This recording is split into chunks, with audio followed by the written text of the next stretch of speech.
Салам достор, видео uzun эле болот. Акыркы менин кайрылуум боюнча жанагы көп талкууга алып атып, негизи эле көп нерселер мен айткан көп талкууга алына баштады. Мен жазып кеткен кечки саат 8ден баштап эртең мененки саат 8ге чейин келген сообщениялар окулбайт жана телефон чалуулар алынбайт депчи. Муну айтып кеткен себебим анткени бирөөнүн жашоосун ошол жумушту кылган адам эле түшүнөт.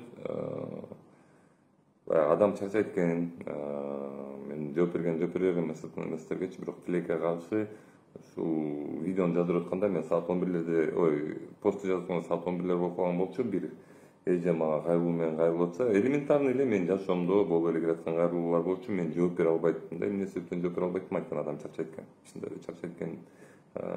Кичине ойлонуу кичине башкача болуп калат экен чарчагандан кийинчи. Анан негизинен эле мен бул жумуш менен 4 жылдан бери алек болуп келем. Албетте эми депутаттык мандат жок, ачык эле айтайын, жетишимин эми дагы экинчи жумуш бар болуп атат менде. Бул депутат болуу. Ошол себептен дагы бир аз чарчоомдой батыраак болуп атат деп ойлойм да.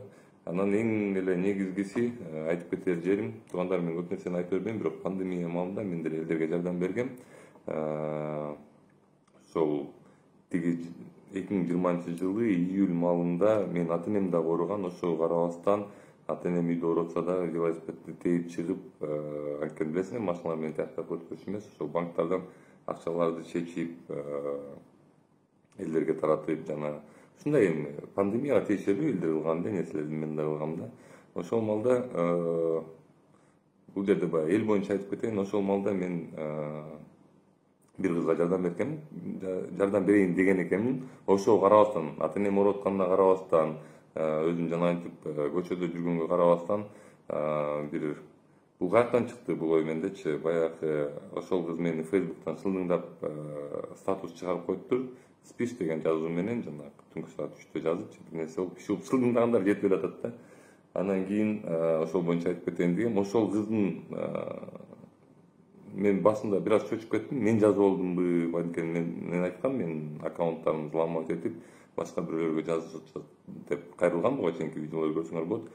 Ошондой болуп кеттиби деп туруп эле баягы кыздын аккаунтуна кирип, сообщенияларга кирсем, ошол 2020-жылы атам ооруткан маалда, ата-энем ооруткан маалда ошол кызга мен жазган экен. Аны не истедим, мен жазган статуска киргизип ал, ушул атам ооруп атат, андай дегенден менден эмне жардам керек, гепарин керек деп жазгандан, ошол маалда гепарин издеп, ошол эч кимде гепарин Криксан жок маалында мен Криксан табып бергенге даяр болгон экенмин да. Ошол СМС сообщениялар боюнча айткандачы, албаптыр, жок бизге гепарин керек дептир, бирок анан кийин кислород дагы менде бар болчу. Баягы менде бар болчу эмес, эми билишим алып керек экенин алып берип, элдерге бир үйдөн бир үйгө жеткирип жүргөн кез, өзүңөр туура түшүнгүлө, ал кезди билесиңер.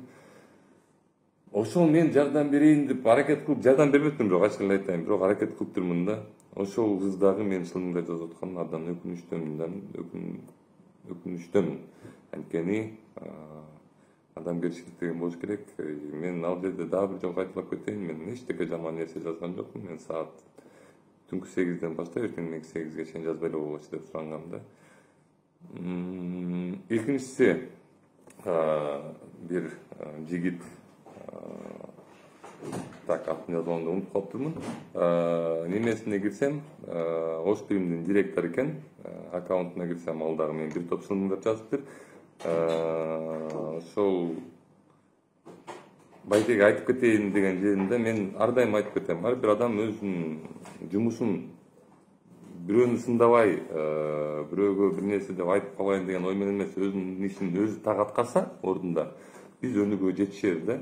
Эгер биз бири-бирибиздин артынан мынтип түрткүлөп, тарткылап жүрө турган болсок, анда бизде өнүгүү болбойт. Байкеси сиз менин эч кимге мындай жаман сөз айтылбаган постумду бөлүшүп, мени кароолоодон көрө, ошол Ошпримде эмне кино коюп атканыңарды жана эмне кылып атканыңарды карасаңар жакшы болмок да. Анткени силер Ошприм телеканалында 1xbet деген казинону рекламировать этип атасыңар. Ал факты мен азыр видео менен көрсөтүп берем силерге.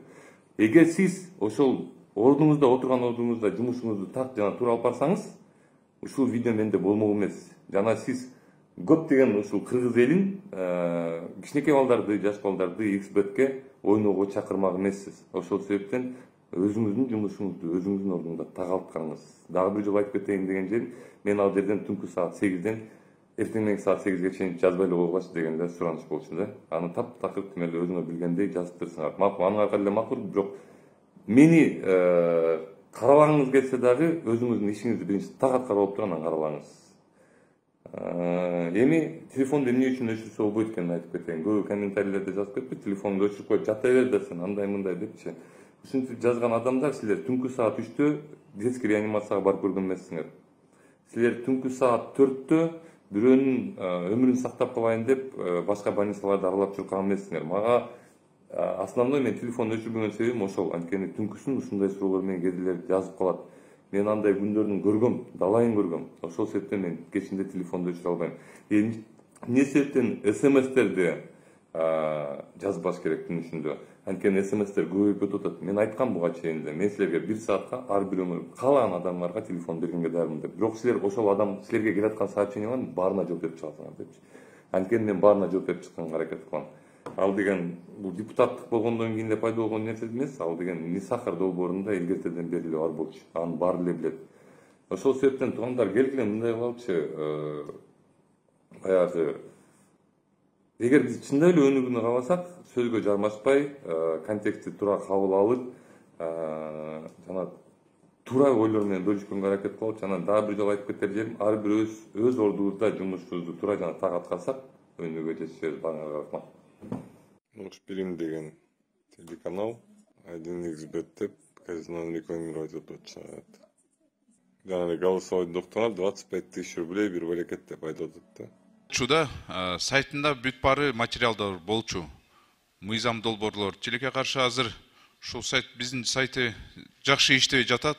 Ошондуктан электрондук почтагабы же башка мындай ирет мененби бизге материалдарды электрондук материалдарды берсе жакшы болот эле да. Алдын ала. Мисалы бүгүн эмес, алдын ала берсе 1-2 күн хотя бы калганда биз дагы окуш керекпиз да материалдарды. Анын сайтты оңдоп мына жарандар кайрылып атышат да, дагы эле мыйзам долбоорлорду биз билбей жатабыз. Кайсы кирип атат, кайсы чыгып атат, эмнени бекитип атасыңар, эмнени талкуулоо кылып атасыңар.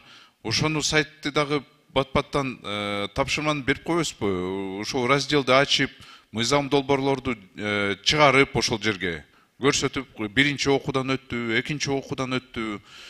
Анын байсалык боюнча менимче дагы ушундай болуп калса, Конституциялык комитет ошону караса жакшы болмок да. Бизде укук бар да. Биз президентке кайрылсак болот да ошол боюнча. Ошон үчүн экинчи жолу ушундай болсо, менимче Конституциялык комитет анын протоколдук тапшырма кылбай эле комитетке бериш керек. Рахмат.